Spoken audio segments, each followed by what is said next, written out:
Hey, everyone. Welcome to the grand return of How's That Day, a culture rundown with Tom and Phil. I am Phil Wiedenheft, here to introduce you to my co-host, as always, Mr. Thomas Bond. Each week, Tom and I get together to chat about how our days have been going and how we are working through our thoughts on what's going on in pop culture. I will start this week with the same question I ask him every week. Tom, it's a crazy time and it's been a long time since we recorded. How's that day? Hi, Phil. Day's good. I slept most of the day. I'm in a weird, man. You know me. I've always had weird sleeping habits. Weird's a word. Weird's a word for it. But this is, in this quarantine life, this is just a new level. I'm literally going, I don't know what's happening, but I am staying up for like 30 hours at a time and then crashing for like 15. That's not good. Or I mean, it's not bad, I guess. It's if it's working for you, but it's unusual. Well, I'm not working right now. I haven't worked in almost 2 months. And I can't work from home. So I live alone. I am completely on my own in this. You have 3 cats. I have 3 cats that are healthy and well. They're doing good. They're in the other room wondering why I'm hiding in this in my office because we haven't recorded in a while.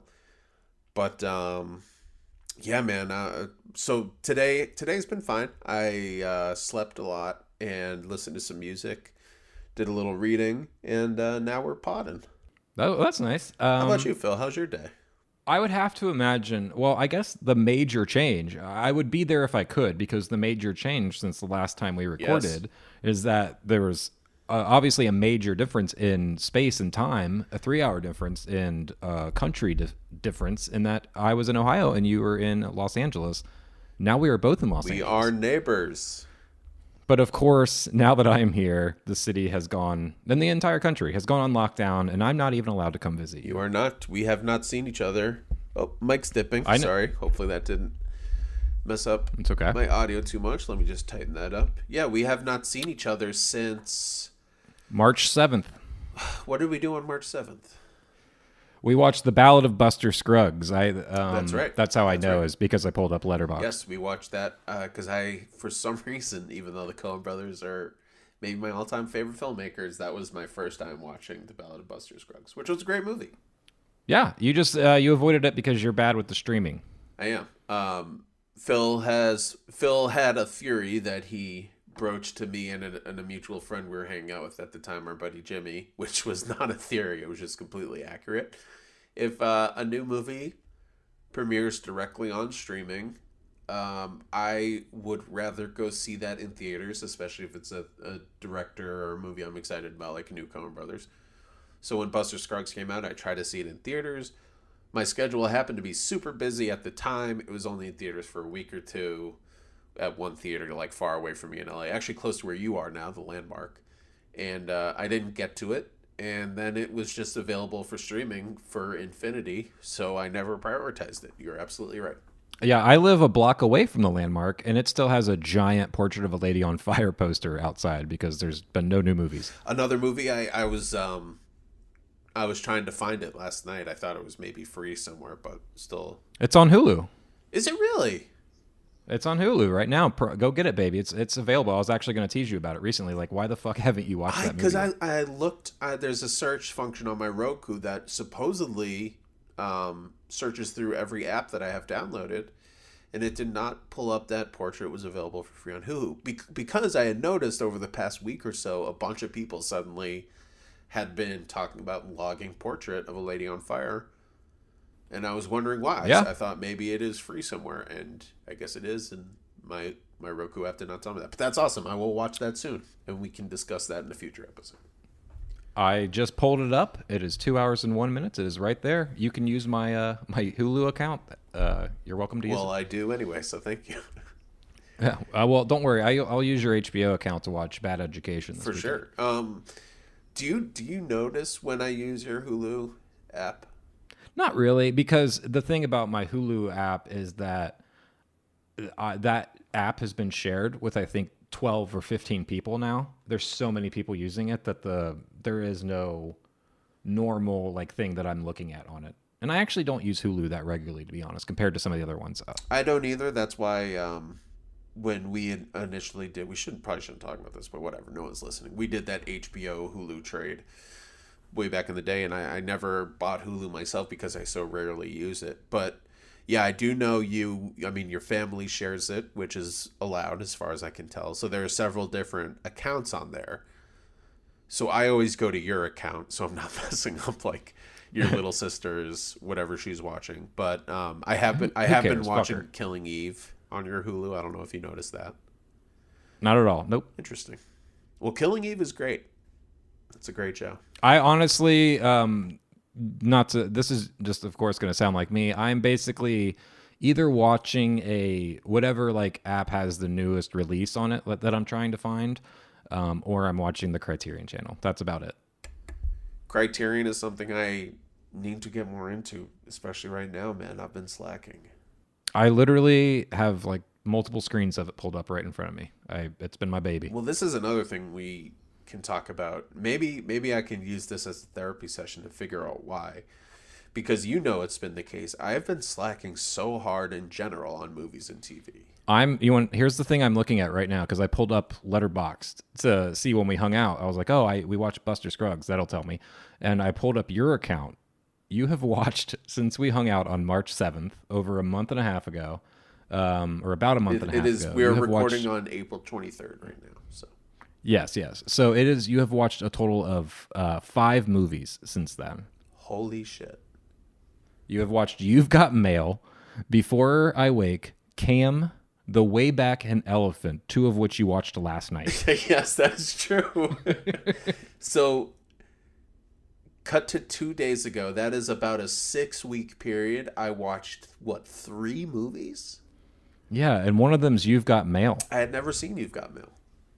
I love You've Got Mail. I just love that that's one of them. None of those were alone either. You've Got Mail I watched with Sarah, because actually it was me. She came over early on in the quarantine when we were both already in lockdown and agreed to kind of just hang out with each other. Yeah. I was really in the mood for a rom-com. I had never seen it. Obviously, I'm a big Nora Ephron fan. I said, have you seen You've Got Mail? She hadn't. We both watched it. It is such a weird movie. It is so much weirder than I feel like its general reputation is. Well, yeah, it's got a catfishy kind of creepy plot. Yeah. It is such a... I mean, so is Sleepless in Seattle in a way, but it never bothered me. Tom Hanks is a psychopath in You've Got Mail. I really enjoyed it. But Joe Fox. It reminded me, I thought it would make a great double feature with, what is that sci-fi movie with Chris Pratt and Jennifer Lawrence? Passengers. It would make a great double feature with Passengers. 2 romantic movies, one a sci-fi, one a comedy, about very creepy men who the movie kind of just glosses over how creepy they're being. Well, I mean, also that he's friends with Dave Chappelle. And he lives on a boat, and his like younger family members are like his aunt and his grandfather or something like that. Yeah. It's such weird, small details. And his dad. He lives on a boat, even though he's a multi-millionaire. It seems because give me just a second. He basically runs Barnes and Noble, the equivalent. Yeah, go ahead. I was counting Letterboxd titles. In the time that you've watched 5 movies, I've watched 86. That's fantastic. I thought I would have kept vamping. I thought this was like a stop down. We were pausing the podcast sort of thing. No. I was literally just like, hold on. I didn't realize how many there would be. I'm still counting. 8. And I can't count and talk at the same time. 86, you said? Yeah, 86 compared to your 5. That's so like 16 for every one that I've watched. So that was my You've Got Mail. Cam and Before I Wake, 2 2010s horror movies I watched with a friend digitally. Like we did the Netflix party Zoom hangout thing. Oh yeah. I haven't done that yet. Which was very fun. It was just a one-on-one, me and my horror buddy Andrew. We watched Before I Wake at first because neither of us had seen it. Mike Flanagan, the the horror golden boy right now who did the amazing Haunting of Hill House. He did Hush. He did Doctor Sleep last year. How does he have all this time? Well, Before I Wake came out was actually shot years ago, and then I forget the studio, but I think the studio went under. So it was it. Okay, It was in so he didn't make distribution. this after Doctor Sleep or something. No, he actually made this either right before or right after Ouija: Origin of Evil. So Of course. this is with Jacob Tremblay, and I believe Jacob Tremblay shot Before I Wake with Flanagan right after he shot Room. So this is a while ago. So this is young Tremblay. I mean, like, he's still pretty young in Good Boys. Yeah, but I don't know what he's much younger in this. Yeah, he's gonna be going through puberty any day now. I'm sure the next time I see him, he's gonna look awkward. Yeah, his voice is gonna drop. Yeah, it'll be. Sorry, what were we gonna say? No, I was just moving on to the next movie. But if you Oh, want to make a joke about Tremblay's balls dropping or something, go for it. No. I'm sure. I wish his balls a lot of luck on their journey. Yes, as we do for all balls. Yes. We also watched Cam, which was a really fun horror movie. Have you heard of Cam? I have not. No. Cam, I don't know if it was a Netflix distribution exclusively or if it was an indie film that just went to Netflix after its festival run. I don't know. But really fun movie about a cam girl who does a lot of like, she's like an only girls model or some equivalent. Yeah, I'm looking at it now. It says a young cam girl discovers that she's inexplicably been replaced on her site with an exact replica. Yes, and that is... I wish they didn't give you that because that doesn't happen until about 30 or 40 minutes in.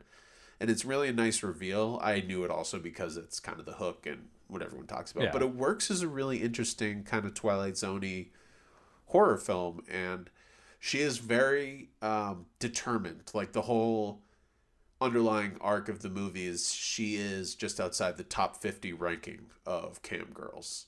And she's very committed to moving up in spots. And she's trying to figure out very creative ways to host these live watch events. So it's actually a pretty interesting movie for art right now because not the entire plot, but a lot of it takes place digitally while she's in her house putting on these shows for horny dudes. Well, And yeah, so suddenly a doppelganger takes over and she gets locked out of her account and stuff gets crazy. My buddy Andrew had already seen it and I had been wanting to watch it for a while and he agreed to rewatch it with me. The Netflix party, like the digital hangout thing, is actually really fun. Especially if you're craved for some social interaction or some type of social activity right now, which is hard to do. I know you live with your wife, and that makes it a lot easier to spend time with somebody, obviously. makes all the difference. I can imagine, but this is fun. Like there's an app or an extension called Netflix Party. I think it's just available for Google Chrome, but it's an extension you can put onto your Google Chrome browser. Someone creates a party on a Netflix movie. They send you the link. You hop in, and basically you're just redirected to your own Netflix page. But the party link goes straight to the movie that whoever started the group has selected for you guys to watch. So whoever the party admin is, they control pausing and stopping it. So you don't have to worry about syncing up. Like everyone's watching the same feed at the exact same time. And then there's just a little chat box in the corner where you and your buds can text about the movie while you're watching it together. So it's really fun. Yeah, that's fun. I would only probably want to do that with a movie I've seen. I don't know that I'd want to do that with a new movie. Or at least one I cared about. Yeah, if it was like a huge new release, I wouldn't want to do it. But yeah, definitely rewatches. Or like, I mean, for me as a big horror movie fan, little horror movies, I'm down to do that with. Because, horror movies are such fun social hangs anyway. Well, yeah, or you could be like a jerk and be like, oh, I'm just going to keep rewinding that kill and make everyone rewatch it over and over again. Yes. My friend Andrew actually made that joke while we were watching Before I Wake and something creepy happened. He said, what if I just rewound to that 30 minutes later? Just went back to that moment. But yeah, if Paul Thomas Anderson released a new thing on Netflix, I would not want to watch it that way. But it's fun if you were to rewatch You've Got Mail, for example. I'd love it. Yeah, that would be a great for that. I highly recommend I'd have a great time. Netflix Party. So yeah, those are all my movies. So, all right, cool. Yeah, I did 86, so we won't go through mine. No, But no, we won't. um, so, yeah, instead of talking movies, I guess that's normally what we would be talking about, like movies or new music and all the other pop culture stuff. But since this is our kind of returning episode, I thought it would be best that if we just kind of covered this. Everyone knows, we're kind of talking around the obvious. The coronavirus is hitting us hard at this point in time. For future down the road listens to anyone who's listening to this episode, we are currently in the middle of the pandemic. Everyone's in quarantine. And yeah, basically, that's where this Netflix party, that's where these kind of alternate, communication needs are coming from because everyone's stuck in their house right now. So Tom's stuck with his cats and not watching anything. And, everyone's kind of, I guess, pop culture diet has changed a little bit. You, I think, have dove into books mostly. I've obviously dove into film. But yeah, it's been interesting in this time seeing how everything's changing. Like you said, just like, oh, I want a way of communication is like, let's watch this movie in a chat box with friends as opposed to getting together and watching it as a group because we can't do that right now. That's very true. Yeah, you're right. I've been reading a lot more than anything else. Reading and going for walks is kind of my go-to move. That takes up several hours of each day for me right now. Because yeah, I don't have work, I don't have kids to take care of, I don't have a wife to to to show my attention and affection towards. It's just me and my cat. So I am reading a lot. I have read in that I mean this would be interesting to look up. I won't bore people with the going to search for the exact specifics, but probably in that time period where I watched 5 movies, I've probably read about 14 or 15 books. Yeah, and I read like 3, so So that's been my main diet of cultural intaking right now, and it's been very enjoyable. Books are kind of a harder thing to talk about on a pod. Yeah, unfortunately, especially if I haven't read them. Yeah, I mean, I will, down the road, I will maybe just, take a few minutes every now and then to recommend some stuff that I'm really enjoying. Yeah, and you have your little book club on your Instagram, so we'll throw that out so people can check that out. Yeah, hashtag Bindi Book Club. I do it. I started doing that mainly to keep me honest about my reading habits. Like I wanted to kind of guilt trip myself into reading more, I guess. Yeah. So I started posting just on the Instagram stories every book. Once I finish a book, that's when I post about it.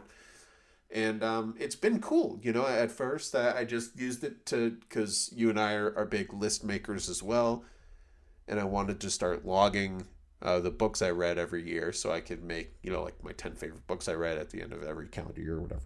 But it's been fun. A lot of friends have been DMing me about certain books that they really like that I happen to mention or giving me recommendations and stuff like that. So it's been cool. It's cool finding out on Instagram which of my friends are real bookworms and stuff like that, So that part of it has been very fun and rewarding. Yeah, I think my days basically. I've been reading. I'm reading. I'm finally reading the last book of the Dark Tower. I've put it off for like 2.5 years now or something. But I'm finally in the middle of that book. I think something bad's about to happen to one of the main characters, so I'll wait and see what's about to happen there. My lips are sealed. But oh yeah. Otherwise, I think having a wife with a full-time job who's working from home has really kind of helped me be disciplined, or at least because I have the example of like, she's sitting down to work from 9 to 5, or mostly from 9 to 5, and it's kind of a nice like, okay, I can't just be like chilling in the corner doing nothing all day, or she'll kind of she's not the type who's gonna like hound me for anything, but she's also like maybe after like 2 weeks would be like, so what are you doing? So it is nice to have that around. Yeah, because I'd probably be just like you if I was just single right now. I'm sure I'd just be sleeping all day too. Yeah, it's fun to do that. I will say, I think that's another, especially right now, the way the world is, and me not working. I think that's a big reason why I'm spending so much time walking and reading instead of just sitting on the couch and watching TV. Yeah. I mean, it's very fun. I enjoy it a lot. But, we're both writers, and I feel like if I'm at least reading and walking around, I can kind of trick myself into thinking, not even completely tricking myself. I think there's some validity to it that I am working towards my end goal as a writer. you know, the more you read, the better a writer you are. Obviously, you have to write as well, but I think that all of that helps, and I'm walking around a lot, hopefully to keep the weight down a little bit, keep my body active and stuff like that. So, in terms of a pop culture hobby, I think it's one of the better ones I could be doing. Oh yeah, But compared to like just sitting around playing games on your phones or some shit. yeah, oh well, yeah, totally not sitting around playing games on my phone. I am standing around and playing games on my phone. Ah, good, Yes. good, good. I am actually writing. That's actually how I'm spending the bulk of my Good, man. That's awesome. days. Yeah, yeah. It's just, I mean, not like 8 hours a day, but like at least 2 to 3 hours a day. I'm finally writing my follow-up film that I've been talking about for several years. Um, yeah, it's going good. I'm still in the first draft, so it's not worth talking much about right now. But the only problem I'm having right now is that it's way too fucking long.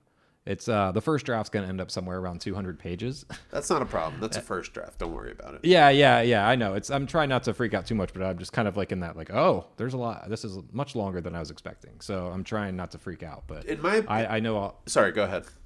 No, just that it's good. It's a good thing that I have. I'd rather have more than not enough.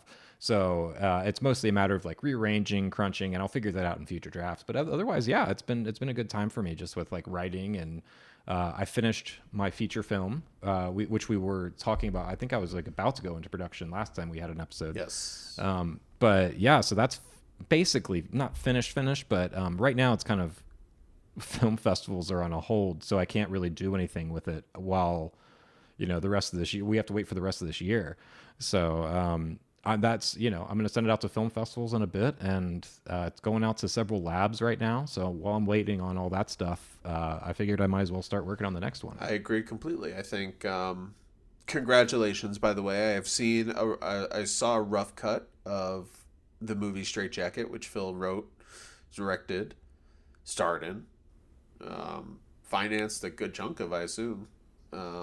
Yeah, yeah. It was split between me and my friend. He paid for a good chunk of the production and a lot of that stuff. A lot of stuff was borrowed and loaned to us. We turned in a lot of favors. And yeah, we had a lot of, we did some fundraising to do some things. And yeah, it's still an ongoing process. It's not released, but it will be later down the road once everything in the film world is kind of back up and running again. Yeah, I will say, obviously, I don't want to go into specifics about the movie. I was very pleasantly surprised with it, especially because I know it's shorter now than the cut that I saw, which we talked about. It's much shorter. Yes. I think you'd like it a lot more. Now, yeah. I have the link. I plan on watching it very soon, the newer version.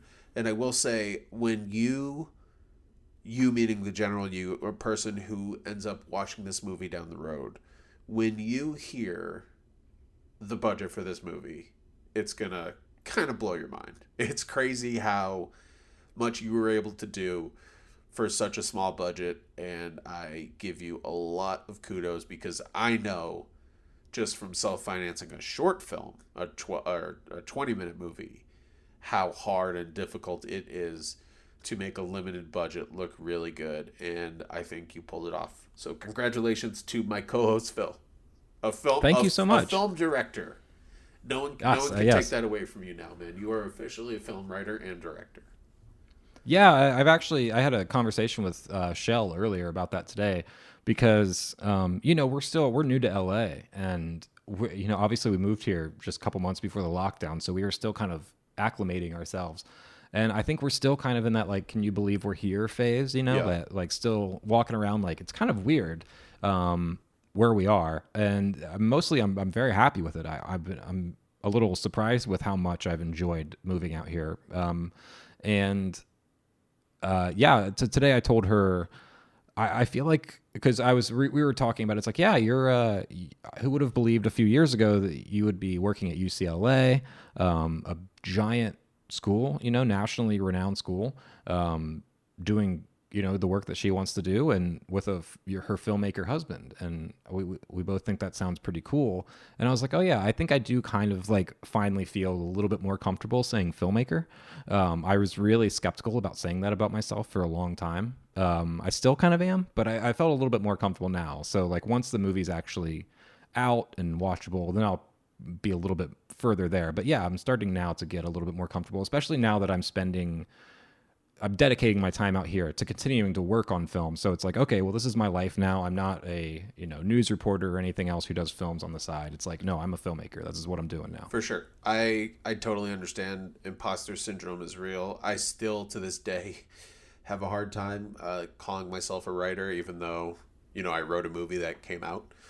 Yeah, it's on HBO right now. It's on HBO streaming. Everybody go check out Coyote Lake. Coyote Lake. I was gonna say our movie, but I guess it's not. Although you are in the credits. I am. I had to sign a contract at some point and to waive my rights to make sure for a penny or something. Yeah. Yeah, I think we had to make him on it. Whatever. We don't need to get into the legalese, but Phil is in the credits. I hope it's it made on me your laugh. IMDb page. I don't know if it is or not, but it should be. I'll add it. I don't think it is. Yeah, I'll throw it on. Coyote Lake is available on HBO, which was a thrill. It was really exciting when that happened. That it's on the HBO. Yeah, you had a big time release. Like you guys had a marquee above a fucking theater. You had everything. Yeah, in Los Angeles, and I do believe. Speaking of HBO, if people don't know this, I think that the HBO apps right now are free. I think. Oh yeah. For right now, yeah. Yeah, I think I don't during know this for pandemic, how long. they have currently waived the cost of apps, the HBO Go and HBO Now apps. So I think you can hop on there for free. So if you haven't watched Coyote Lake yet, and if you haven't watched like Deadwood and The Sopranos yet, now is your chance to do that. I say that still having not seen the 5th season of The Wire, but now's the time. Everybody do it. Well, shame on you for that, but that's not your only hole as well. You had Buster Scruggs. So, we'll fill one hole at a time. You'll eventually watch the final season of The Wire. Unfortunately, it's the worst seasons. Is that what you think? Not season 2? Oh, season 5's way worse than season 2. But it ends well, right? The finale is good. The finale is fantastic. I think it has a great end, but I think like season 2, I think is jarring for people who are expecting the other show, and it takes a little while to get acclimated to the new direction of that season. But I think by the end of season 2, it's fucking awesome, and like everything is clicked, and like any kind of hesitation you might have had has been taken care of. Whereas season 5, I think, has multiple missteps in terms of just like the entire season arc that they put characters through just do not work at all for like entire episodes. It's not just like a one episode thing. It's like, oh, that's what you did with that character. That doesn't make any sense. Well, if you disagree with Phil's opinion, hashtag Phil's a little bitch on Twitter and Instagram. This is the 2020 version of the Cultural Rundown podcast, where we talk about an HBO show from 2002 to 2008. We'll be right back. Let's talk about The Sopranos next. Yeah. What are we going to talk about here, Phil? I mean, here's the thing. So much has changed. Like, you released a movie. I made a movie. I moved out to Los Angeles. Now we're on coronavirus lockdown. I guess I'm just checking in on you for this first episode back, and I want to know how you're doing. How are you looking forward to more podcasts? Because here's my first question. I have a question. I finally have a question. Okay, great.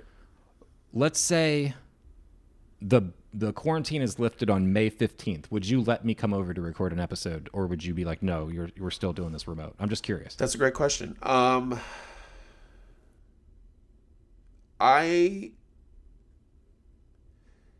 think I would with you, because I know you're a smart guy who's been safe, who has stayed at home during this time. I mean, obviously you're with your wife, but she's at home. I know your wife's a brilliant woman. So I would assume she is not rolling around on the beach in Santa Monica or anything like that. We've been on, to be honest, we've been on walks. So have I. Yeah, of course. Yeah, but out in public, we're not near anybody. Most of these places are abandoned, so it's still, we're not near anybody. We have not been to any public gatherings of any sort. We have not been to any protests either, mind you. I think I would be fine with that. I would not, if they open the movie theaters on May 15th, I would not go to the movies. I probably wouldn't, but maybe I would, and I'd lie about it. Then you're not invited, because I can't have liars. I can't have liars in my apartment right now, especially in these times. So, what? You're banned. I changed my mind. You are not invited.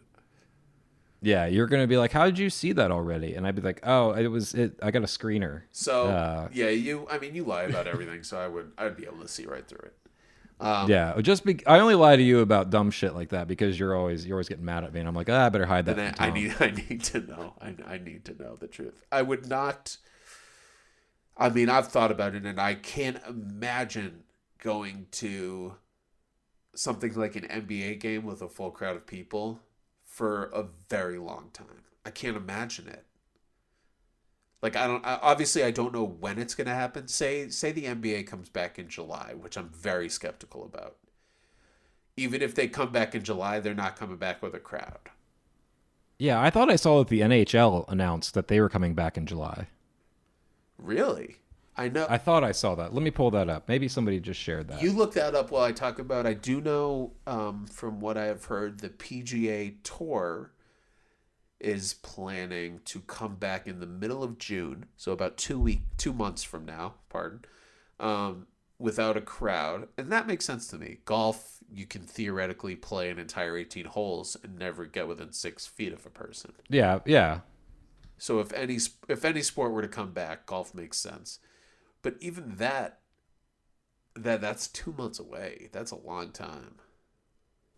NHL no longer considering neutral sites for season restart. So I guess they were considering it, but people probably were like, no, don't do that. Well, yeah, I've heard there's been talk about that, like the idea of putting all the players in quarantine for 2 weeks at one location, and then doing something like they play all of their game, like a truncated version of the remainder of either season in one facility where no more than 100 people can be in the facility at one time. There would be like temperature checks for fevers when people walk in. But I mean, that seems so complicated. That seems like a lot to ask for players. I mean, you're taking them away from their families during a pandemic.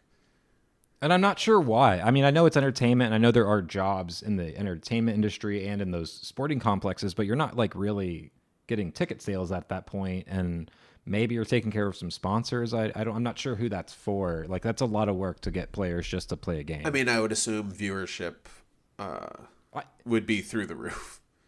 Yeah, which I understand the need for new entertainment, but I'm not saying that there wouldn't be an audience. Like, obviously there would be an audience for it, but it seems like that's where you start balancing. Like, well, is that audience that we're gonna get worth the amount of work we're gonna have to put each of these players through to safely get them on that court? I agree with that. I think they're just spitballing. There are no bad ideas in a quarantine kind of thing. I don't imagine that would happen. At this point, I'm very skeptical. Sadly, I hate to say it, that we'll just talk about the NBA season because that's what I'm most interested in. I know you're not really a hockey or a baseball fan. No. I had just heard that NHL thing. Yeah.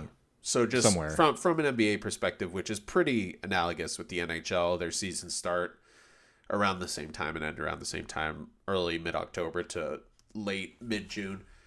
I can't imagine the NBA season starting at this point before the middle of July.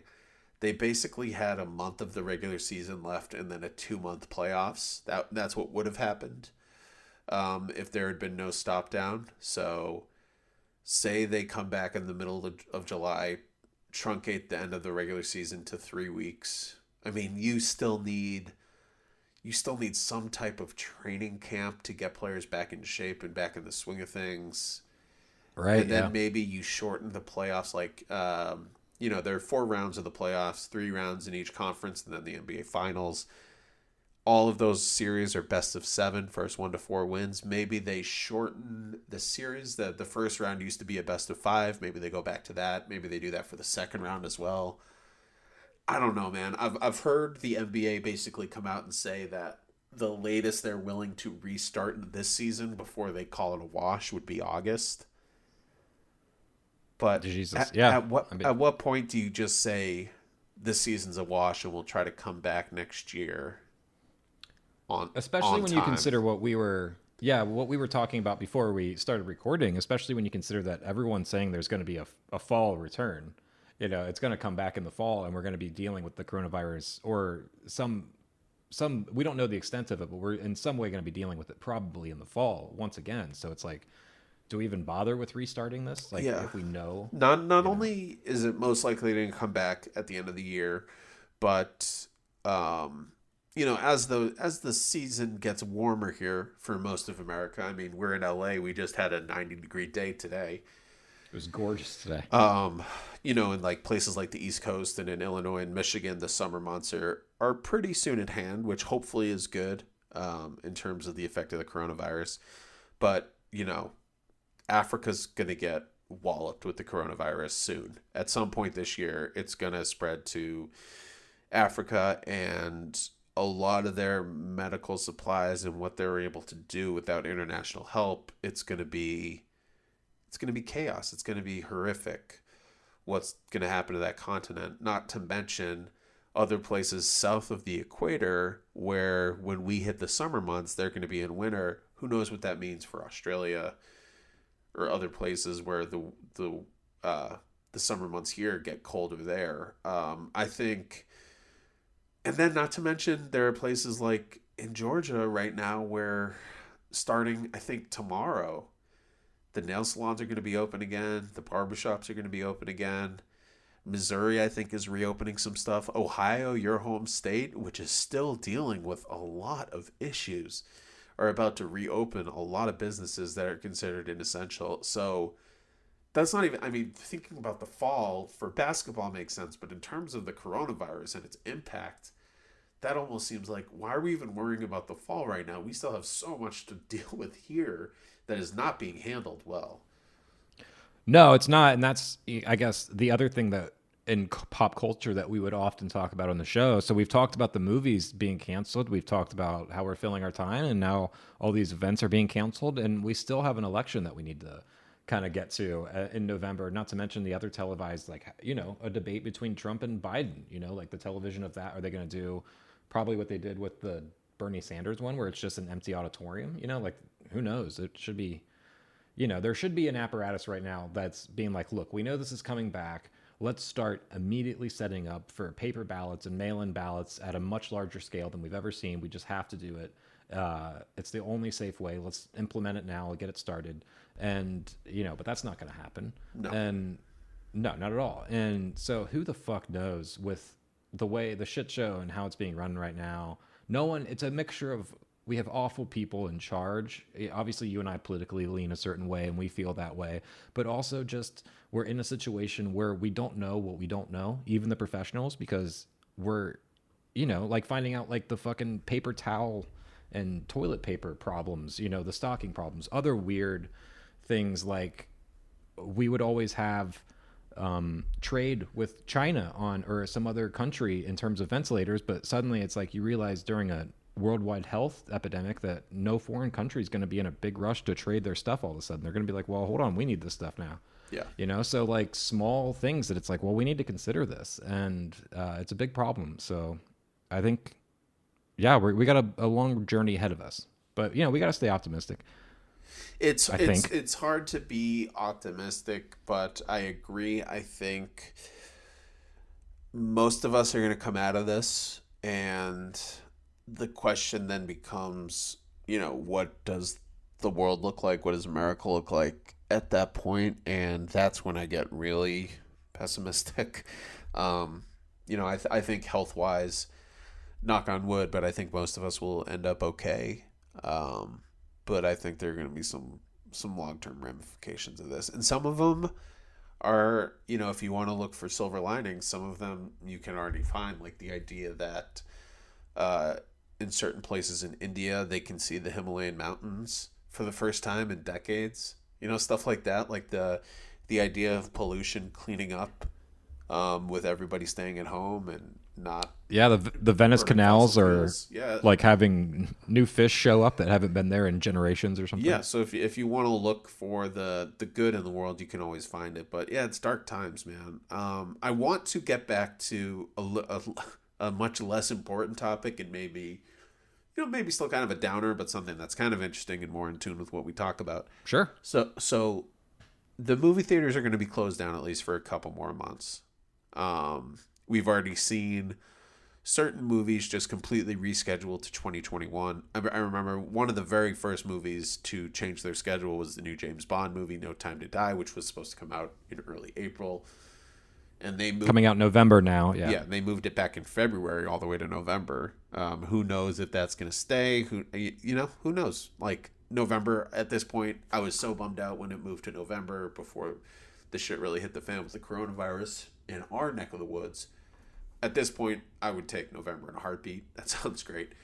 What happens with the Oscars this year? Well, it's going to be there are going to be movies that are released. I mean, it depends on it's just going to they're going to change the rules in some way. I think they're either going to wiggle around with the dates of when things were eligible, or it's just going to be one of those years that the Netflixes of the world, because you got to remember Netflix had three or four of the best picture nominations last year, and they've got, if you look at their lineup, they've got so many. They've got a big slate this year too. So maybe it's just, 7 of the movies are Netflix movies, and and Tenet or something else that gets released. Like I'm not sure. So normally in previous years, in this previous decade of the streaming boom that's happened, you still needed to have a theatrical release, like Netflix. A Netflix original that was seen by 99% of its audience on streaming, they had to put their movie in a theater for a week in New York and LA or something like that. But now, for an example, I don't imagine this to be a Best Picture nominee, but the just to have a real world example, the new Kumail Nanjiani Issa Rae movie, I'm blanking on the name, Phil, what's it called? The Lovebirds. The Lovebirds was supposed to come out in April in theaters. It never made its release by the time it was supposed to come out. Theaters were shut down all around the country. Netflix acquired distribution rights. They are going to put it out streaming on Netflix in mid to late May 20-something.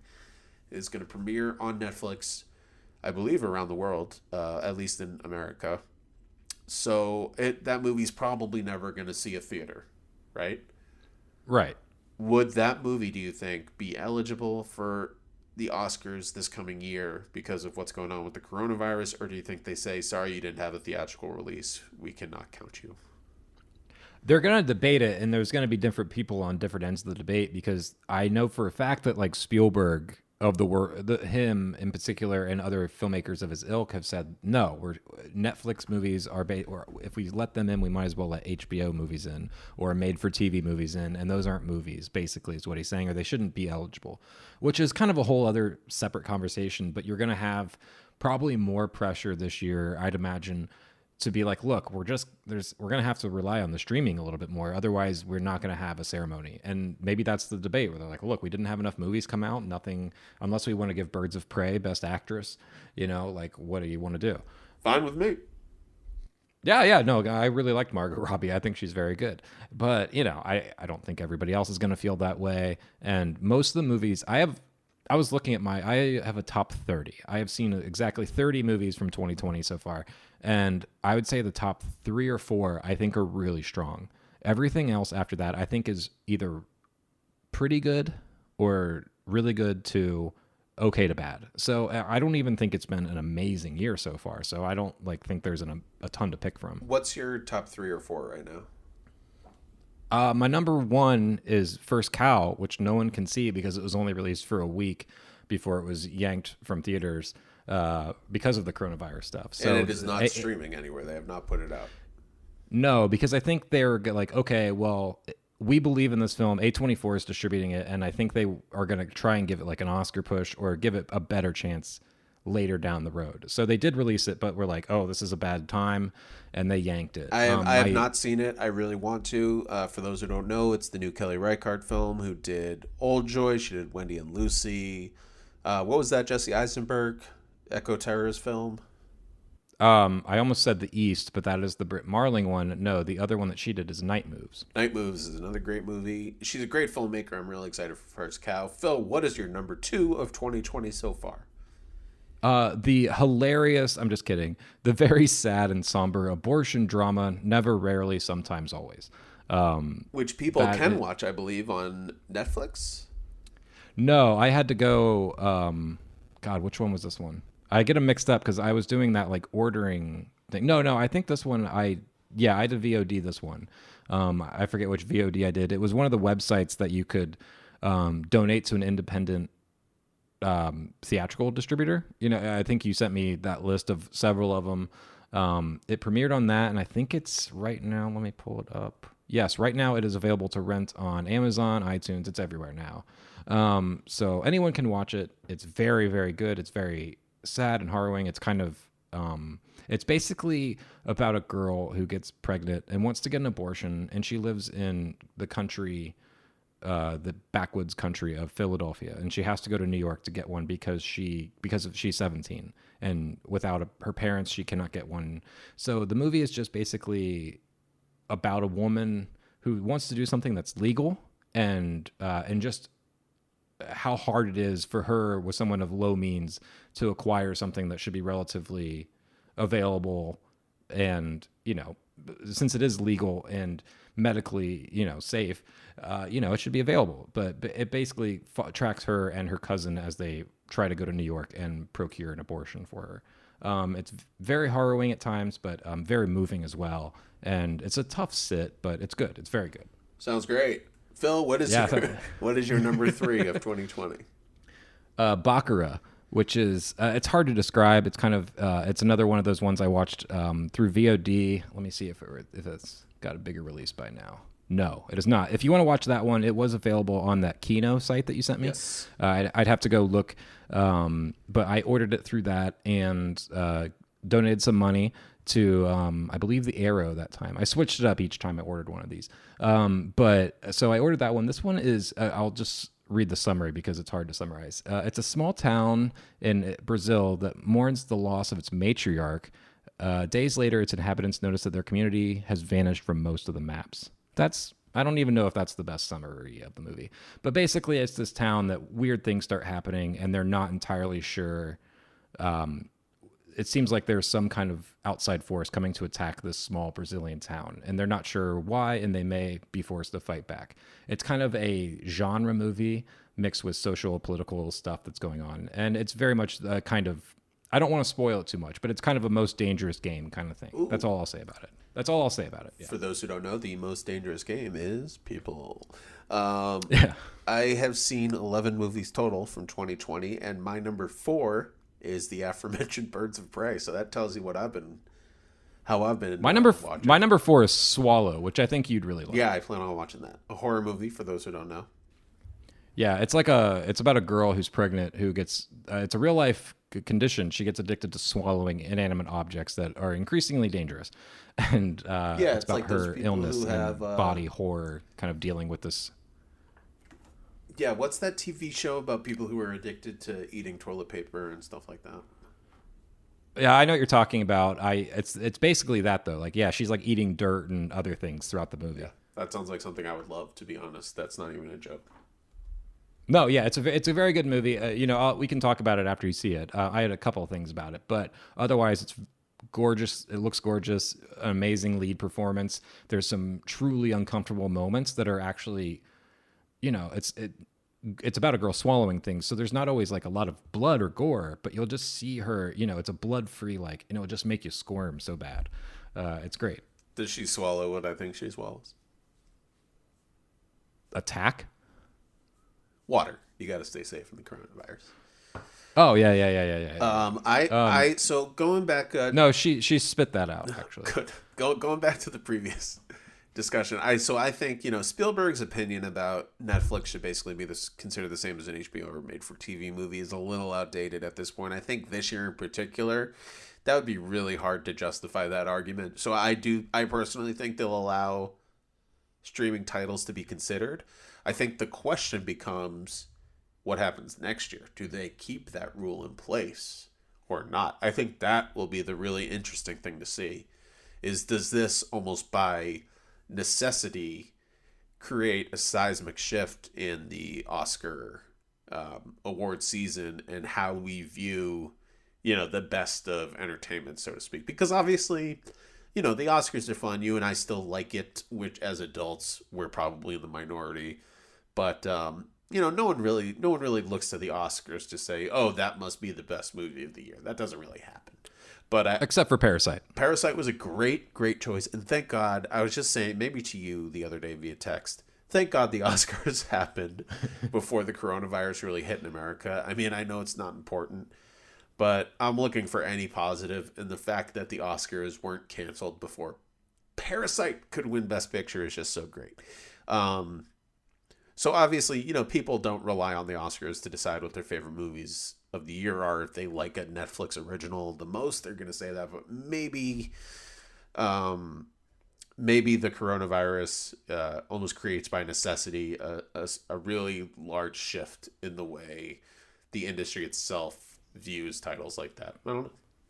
Yeah, it seems like something that was probably inevitable down the line is getting a big kick in the ass kind of faster than it would have otherwise happened, but it was probably going to happen in some way anyway.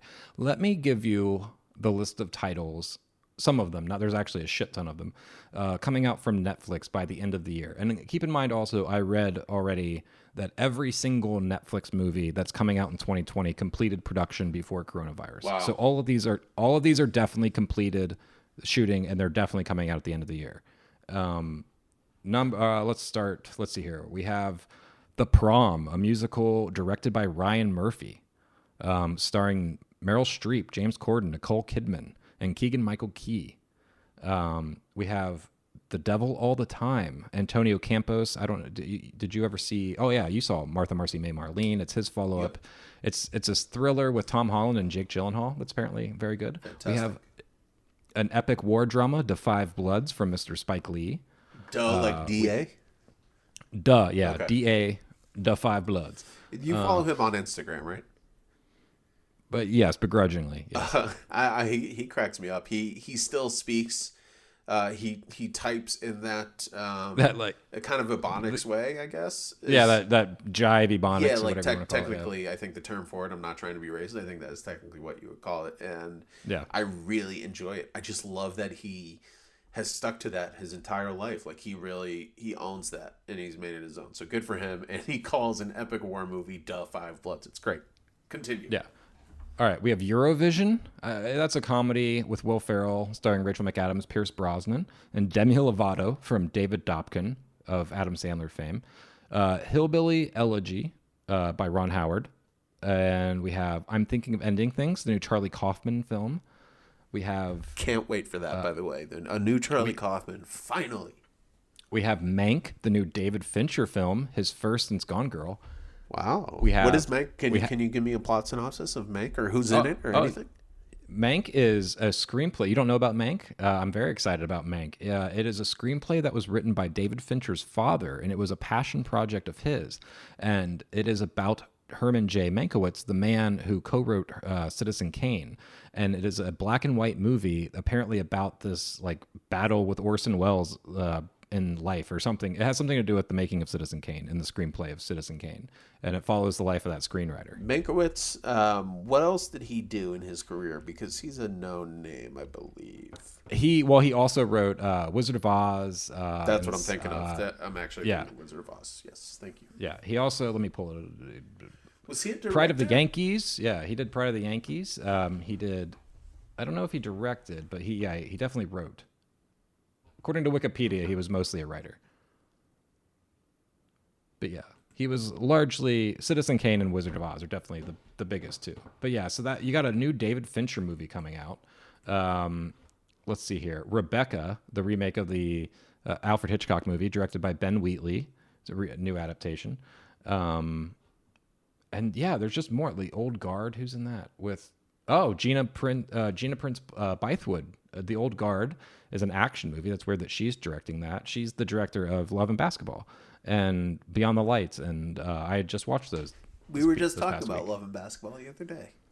Yeah, I believe it's its 20th anniversary right now, so that's why people are talking about it. But very good film. I just rewatched it. A wonderful, wonderful movie. It really is. If you're looking for, or I wouldn't even call it a rom-com, a romantic drama, and if you're also jonesing for basketball at all, basketball is, in the movie, but it's a really forward-thinking romantic film.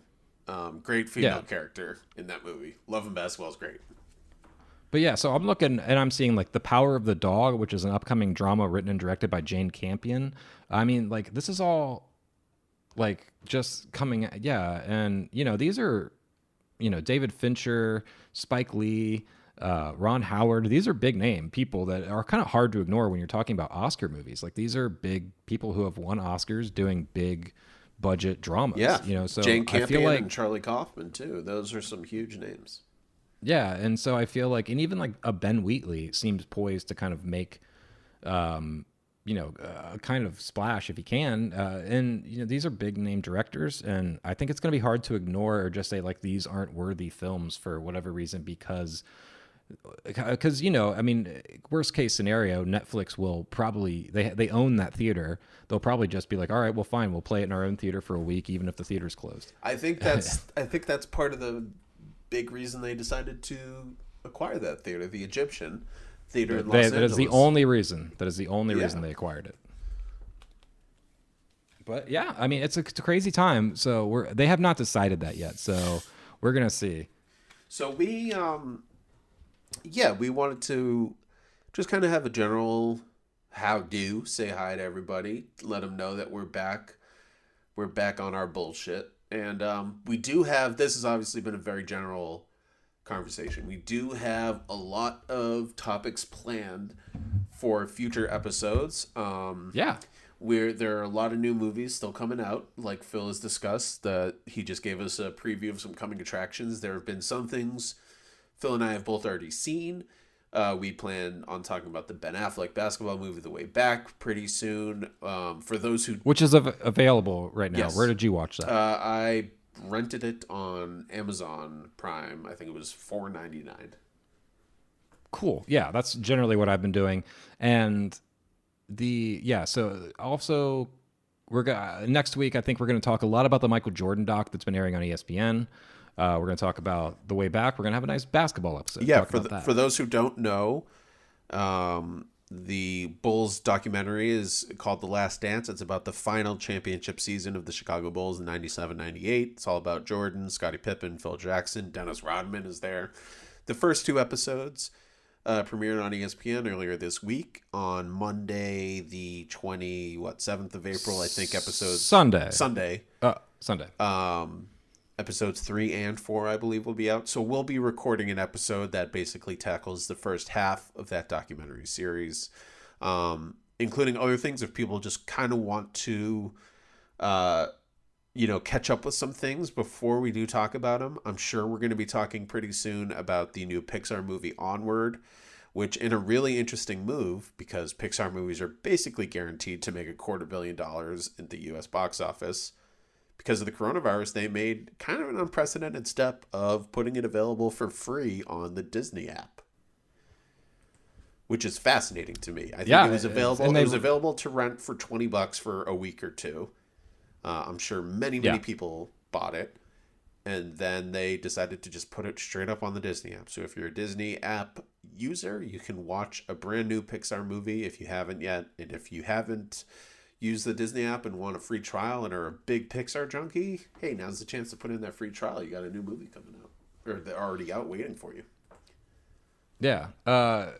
Man, sorry, I just pulled up some box office numbers. I was going to be like, how did Onward do before it was yanked out of theaters? But I got distracted by the weekly releases, and there's like 4 movies, and it's crazy. Like, there's no movies out. It's just weird. It's bizarre to look at, man. I wonder what the highest grossing film at the end of the year will be.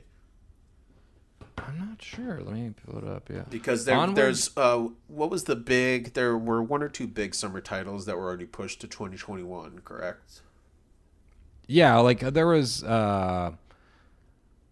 we still haven't heard word on the Black Widow. That was supposed to come out. Yeah. A couple of the Marvel movies. So we'll wait to see on those. As you said, we'll wait to see if November sticks for Bond. Uh-huh. And one other big one, I'm blanking. But yeah, there was definitely one other big one that they were like, we can't even push this back 2 months. We need to like basically set it back a year. And yeah, the same thing happened with Scoob, where that just got dumped. You keep fucking talking about Scoob.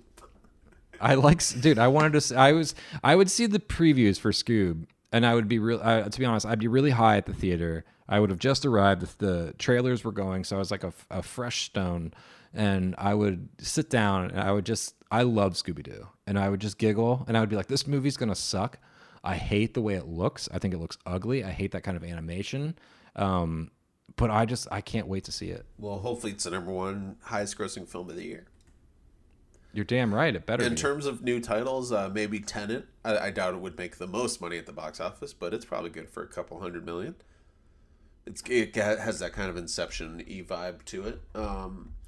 We also, for those who don't know, Phil knows a little bit about this. I have made a very concerted effort, besides the reading and the walking, to really listen to a lot of new music. So we will be having at least one in the very near future. We plan to talk about some new music, and in particular the new Fiona Apple album, which we both love.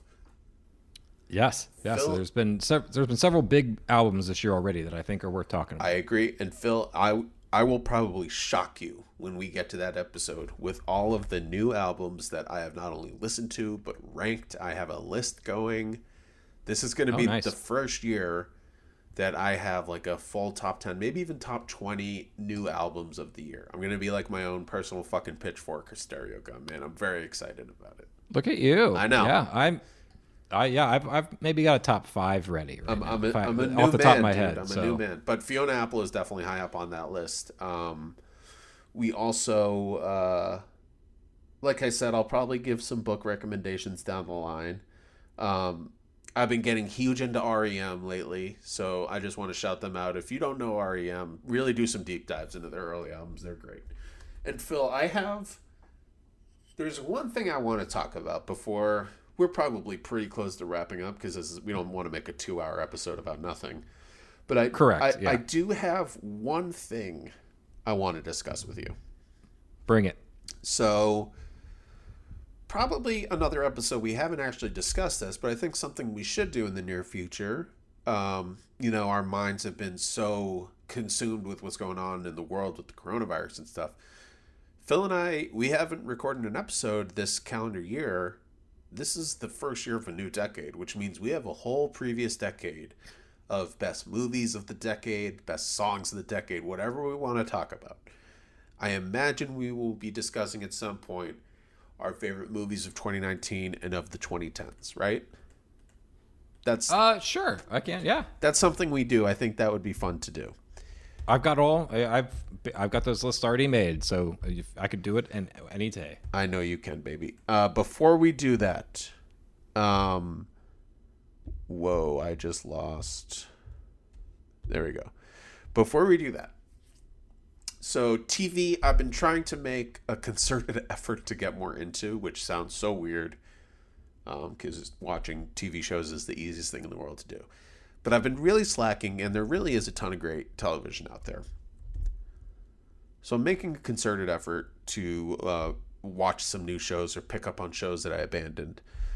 So I decided to Google last night a list of the best shows of the decade, because I hadn't really looked like, what did people consider the best of the 2010s, right? Right. I figured we would see stuff like Breaking Bad and Atlanta on most lists. I found a list by the website IndieWire, the top 50 shows of the 2010s. Okay.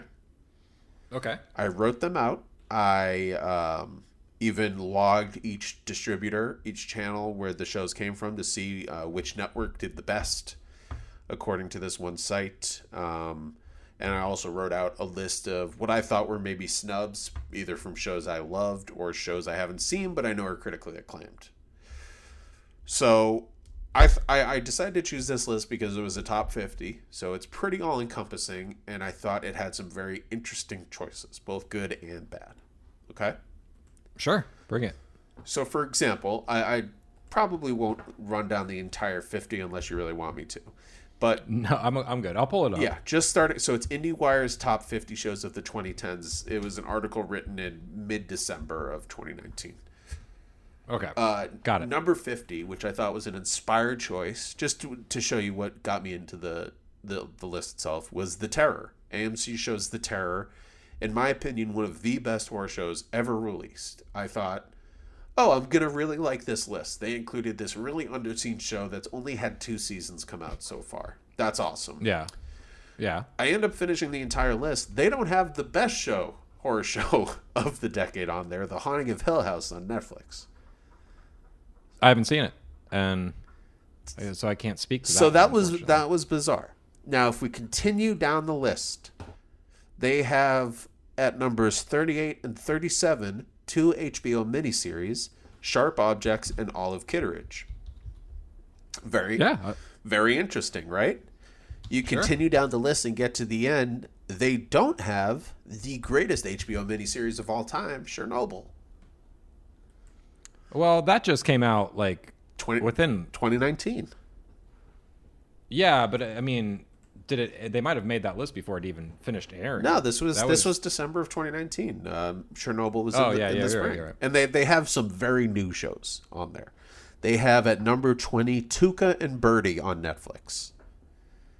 I don't know what that is. Exactly. They have at number 30 the Stars comedy Party Down, which aired for one season from 2009 to 2010. So Have you seen it? I have, and I love it.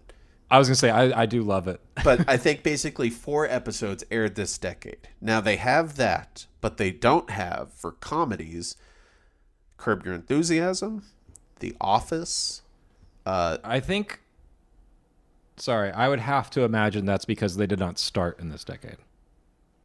No, they have Party Down, which started in 2009. They have Breaking Bad, which started in 2008. Do they have Mad Men? They have 30 Rock, which started in 2007. They do not have in the top 50 Mad Men. I don't. That makes me question the whole list. Exactly. And they even wrote at the end of the list, they had a list of like 5 honorable mentions that just missed the top 50 of the decade, and Mad Men was on there. And it said, we thought this was one of the best 50 of the decade, but the dip in quality of the last few seasons made us take it off. Well, yeah, that's bad. And I yell, bullshit, Phil. I hate to be one of those guys. This is a super interesting list. I really think it is. They gave me some great recommendations. Mad Men is not in the top 50 of the decade, not even of all time, of the decade, Phil. I mean, and here's the other thing. I won't say I don't like it, but I was not that thrilled by The Leftovers. I thought it was interesting. The Leftovers is number 1 on this list. Number 1, yeah. I'm looking at it at number 1, and I am just like, a very interesting show. A lot of ambition. Tried some really cool things. Very powerful moments. Not a bad show. Not a bad show at all. But number 1? Give me a break. They have Mad Men outside of the top 50, and at number 49 is True Detective. And also, like, Fleabag. I finally caught up with Fleabag. Fleabag is number 2, for those who are not looking at the list. Fleabag is 6 hours long total. Its entire 2-season run is, they're 3-hour episodes, or 3-hour seasons, basically, because there's 6 30-minute episodes. So it takes 6 hours to watch the entire show. I don't know how you even compare that to Breaking Bad at number 3, which has like 70 hours of some of the, top television ever made. And above even, I don't know, and Hannibal's at number 5. I don't know. Well, Hannibal's an inspired choice. I was pleased with Hannibal. Maybe 5 is high, but Hannibal's a great show. I was going to say, but they have it above Your Precious Americans at number 8 and above 30 Rock. And I'm just like, no, come on, guys. I agree. I mean, here's the thing. No one's ever going to agree completely with the list. Normally, if they have something like, say, Hannibal at 5 and 30 Rock at number 7, I'm not going to get, up in arms over that or whatever. The idea... But to not include Mad Men at all. It does not include Mad Men at all. That is insane. The Office, which maybe isn't my favorite show, I think it's very, very funny, especially Steve Carell on that show. But more than that, it is, at this point, so iconic. It is basically the defining comedy of the 21st century. And it's nowhere on the list. I think that's crazy. They do have some really cool choices. Like I said, I think The Terror at number 50 is really cool. I love that Fargo made it, even though it's only at number 40.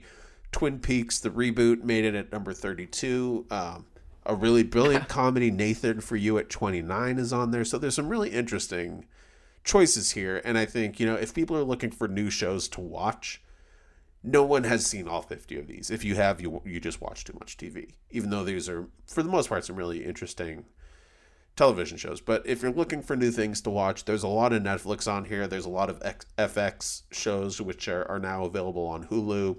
There's some AMC. There's some NBC shows. So there's a ton of stuff to watch. But yeah, watch those. Don't watch Tiger King. I just thought that was interesting. I want to talk to you about Tiger King. Okay. Have you seen it? No. Okay, I've seen it all. I watched it. I do not want to watch Tiger King.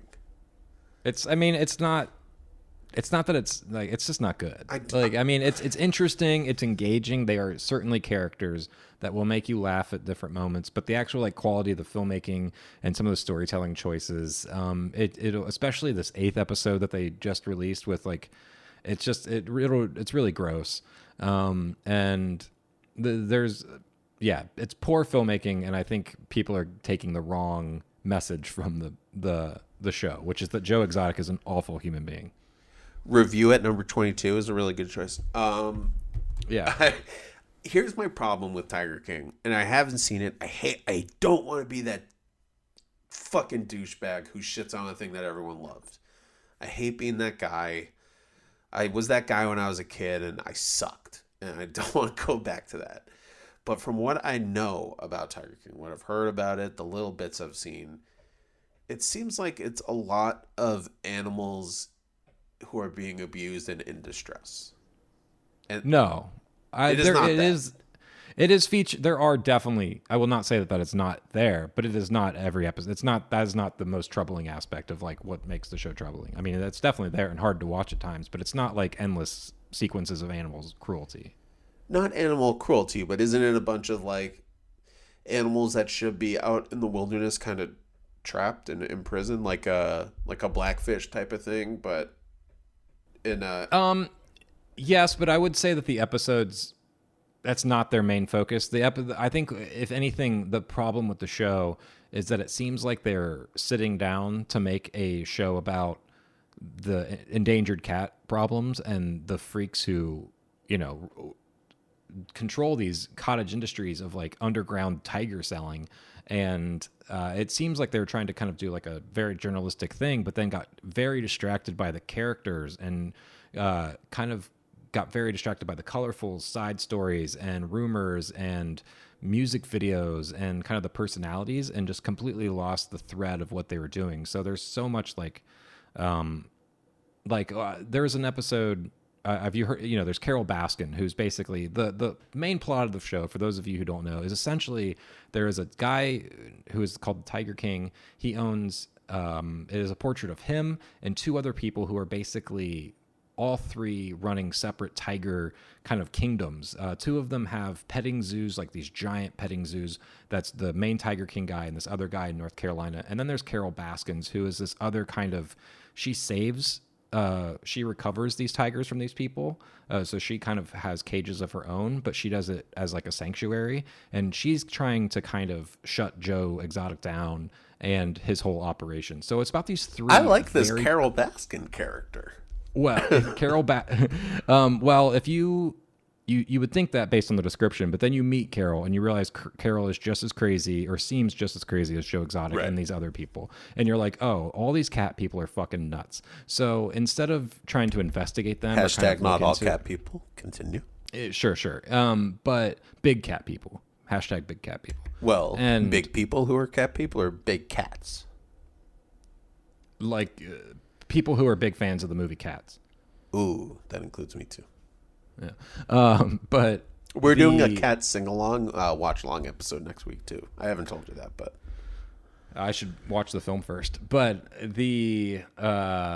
so basically, yeah. So it's basically these personalities. So to give you an example of like the shoddy storytelling, is there's all these rumors that Carol Baskin killed her previous husband and tried to inherit all his money. So the show, which is I think 7 episodes long, and they did like an 8th episode as like a special, is 7 episodes long, and one whole episode is basically dedicated to this rumor that Carol Baskin killed her husband. It's not founded. There's no legal evidence for it whatsoever. It's just basically Joe Exotic being like, Carol Baskin, she fucking did it, man. I fucking know it. And then they'll kind of like use footage of Carol, and she does, and they use it clearly edited in a weird way to make her look even worse. She's already weird, but they're kind of, you can tell by through some of the editing techniques, they're kind of holding on shots of her a little bit longer than maybe you normally would, and it just makes her kind of come off stranger. So the show kind of just makes you feel gross because you're like, I mean, Carol's fucking weird. I'm not sure that I should be rooting for Joe Exotic more than Carol Baskins in this situation. And like Joe wants to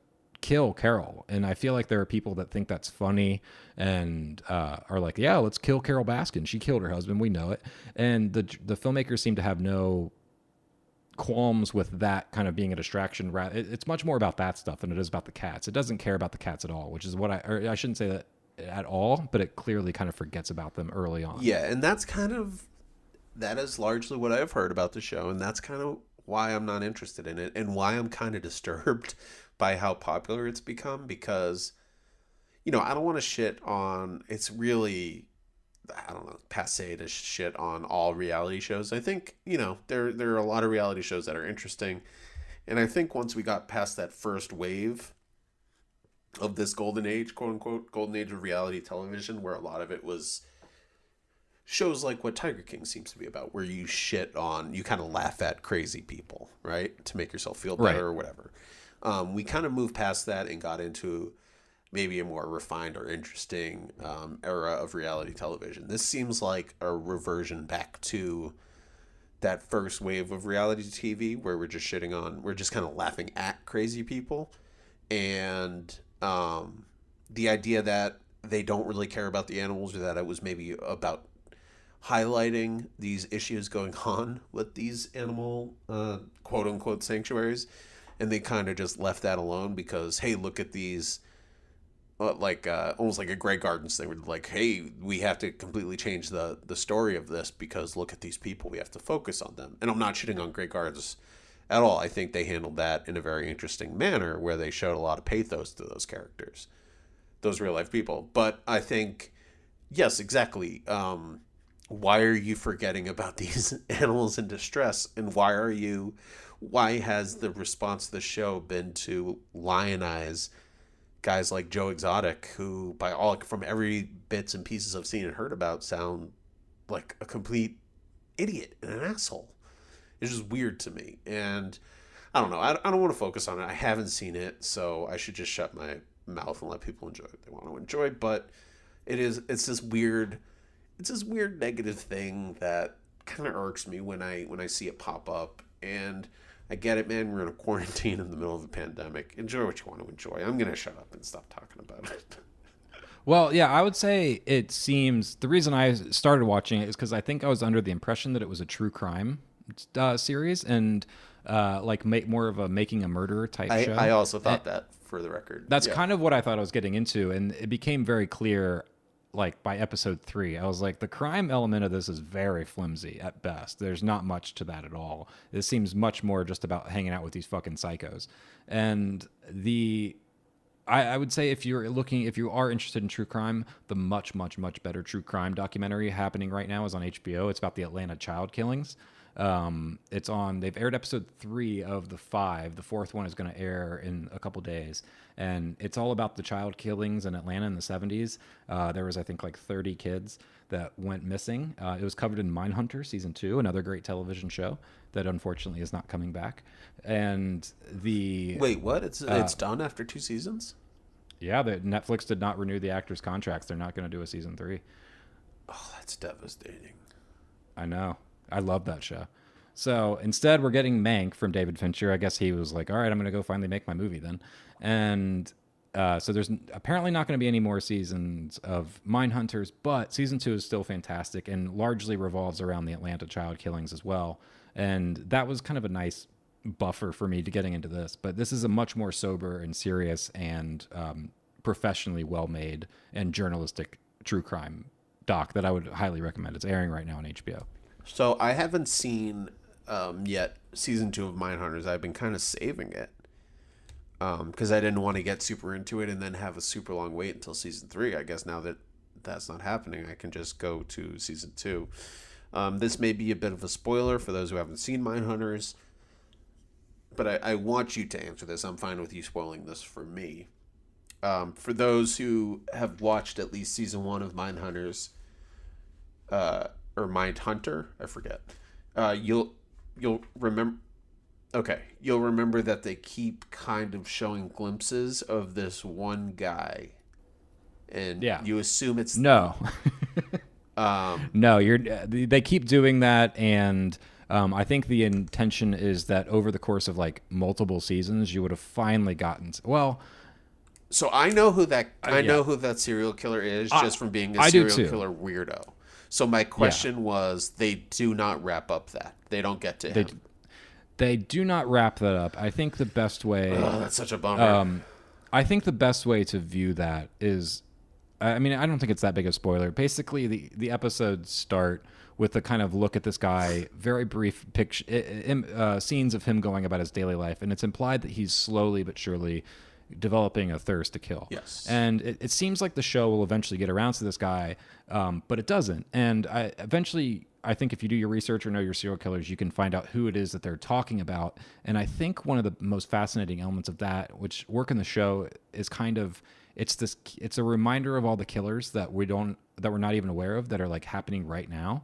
It's like, yeah, the show's about the FBI looking into serial killers, and all they can talk to are people who have already killed. They can never talk to anybody who's actively killing, or they can't watch them go about the process. So in a way, it's kind of this like evil thing that's out there that they can never know. They'll never be able to see this part of this guy's journey. So yeah, unfortunately, it is not. They do not get more into it than they did in season 1. It is still a device that is used, but no.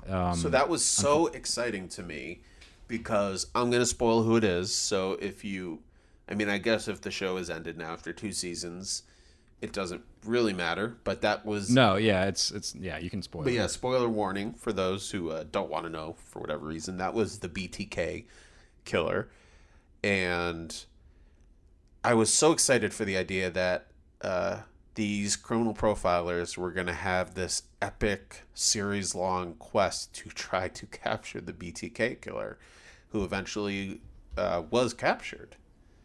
Right? Yes. He was caught. So it was they were setting up this great journey about one of the most notorious serial killers in American history. I was so excited for that. What a bummer. And that sucks. Yeah. I'm seeing he killed between 1974 and 91. So he was active for like 16 years killing without anyone knowing about it. Yes, I believe it was going to be. They were going to try to track him down, probably get close to finding him and maybe screwing up and having a lot of stops and starts. Yeah, but maybe that would have only happened if the show got to like season 7 or 8 or something like that. Who knows? But the show is still amazing, and if you're really into true crime, I actually think season 2 is maybe better than season 1. That's awesome, because season 1 was great. Yes, and season 2 has Charlie Manson and a couple other big killers. If you're into that stuff, so I would recommend that. It's all much better than. Yeah, and Shell and I have considered taking the drive up to Cielo Drive. Haven't done it, but in our list of things to do, we're like, do you want to get creepy and weird and go visit that street for some reason? I don't know what we do there besides stand there and go like, yep. Cielo Drive, for those who don't know, is the address of the Manson murders, the infamous Manson murders, Sharon Tate and Roman Polanski's house. I have done that drive with some friends who came out to visit. You can't see anything, so Okay. There's a big gate, at the entrance to the house, and the house is so far off and inside the hills that you can't even get a glimpse of the house. So is it like Once Upon a Time in Hollywood? Like it's basically just like pulling into a cul-de-sac? No, it's I think they remodeled a lot of the front, so it's really just like off the road as far as I remember. It's been a while, but I think they also maybe did some renumbering of that street. So I think the actual address of Polanski's house at the time, I think the numbers are now different. I could be wrong about that, but no, it does not look like it looks in Once Upon a Time in Hollywood. There's not a giant Roger or Dalton. I can't believe I'm blanking on his name. Rick Dalton. Rick Dalton poster in the driveway. Sadly, no. That would be. Maybe there is now. I did that drive pre OUATI ... So maybe they've put that up now and they're a little cheeky about it. Barry is yeah. number 24 on that list. Another good choice. What were you gonna I have say? not seen Barry. That I've not seen Barry. Another movie or a show about a killer, and Yes. yeah. But anything else you want to talk? Anything else you want to recommend? I feel like we're just kind of spitballing now, but we can be. It's nice to get reintroduced. It's nice to start the pod up again. Like, I think it'll be more interesting even when this whole thing's slightly more over and we can meet in person to do episodes. I feel like that'll add a new element that we're not used to. Maybe I'll tease you more. Maybe we'll get in some battles. Who knows? I hope so. I think you and I do a pretty good job of being able to talk remotely where there aren't a lot of like weird pauses and stuff like that. But I'm very much looking forward to that. And as long as you don't lie to me about where you go once the quarantine is lifted, I'm totally down to do it in place. I mean, we can also keep a bit of distance. Like I said, Sarah, who maybe we should cut this part out. I'll ask her. But she actually got tested for the coronavirus because she was having some symptoms, and she came back negative. So Good. We have been hanging out, but keeping our distance. Like we're not sitting on each other's laps or anything like that. Like we try to be responsible about it, and we don't really hang out with anybody else. So I think if you and I do something like that while recording the podcast, it would be okay. But yeah, I would say. In terms of music, definitely check out the new Fiona Apple album, Fetch the Bolt Cutters. There's some new music I will also talk about in a later episode. Watch Mindhunters, listen to REM, watch the Chicago Bulls documentary on ESPN. Watch the Atlanta true crime doc on HBO. And we will talk about specifics a lot more. If you want to follow along with us, I would recommend watching the Ben Affleck movie The Way Back within the next week. Maybe some of that Chicago Bulls documentary. Maybe Which isn't Onward. I plan on watching the Pixar movie Onward, so we can talk about that. And some new horror movies like Swallow, Other Lamb, which is available to rent. If there are any new release horror movies, you can anticipate watching those and having us talk about it. Maybe we can talk about The Invisible Man in an upcoming episode. Sure. I'd have to. My Shell hasn't seen that, so I think she might like that. That'd be an interesting one to talk about. Oh, you should rewatch it then. Yeah, I think she thought it looked scary, and that's why she wasn't initially very thrilled to see it. Not that she doesn't like scary movies, but they're not, I think, her number one priority. And so she avoided it, but then I saw it, and I was like, I actually think you'd really like that one. Yeah, it's really not too scary, and I think it's about a topic that Shell would be interested in. Yeah, it's much more of a like kind of good thriller, I think, with it's almost a sci-fi thriller, if anything. Yeah, I mean, I would call it a horror movie, but not the scariest for sure. Yeah, so yeah, everyone go check out movies. I mean, I'm sure you're not doing anything else right now, except I guess unless you have kids. I have my daughter, but she's grown in Ohio, so she's not exactly bothering me currently. Unlike I'm sure some young kids are, who are, I'm sure, much harder to deal with. And yeah, go watch movies, go listen to music, go read some books, get some work done. Try not to kill yourself or other people. And go outside, get some fresh air. I'm sure at this point most people know it, but there was a lot of misinformation and differing advice people were getting early on.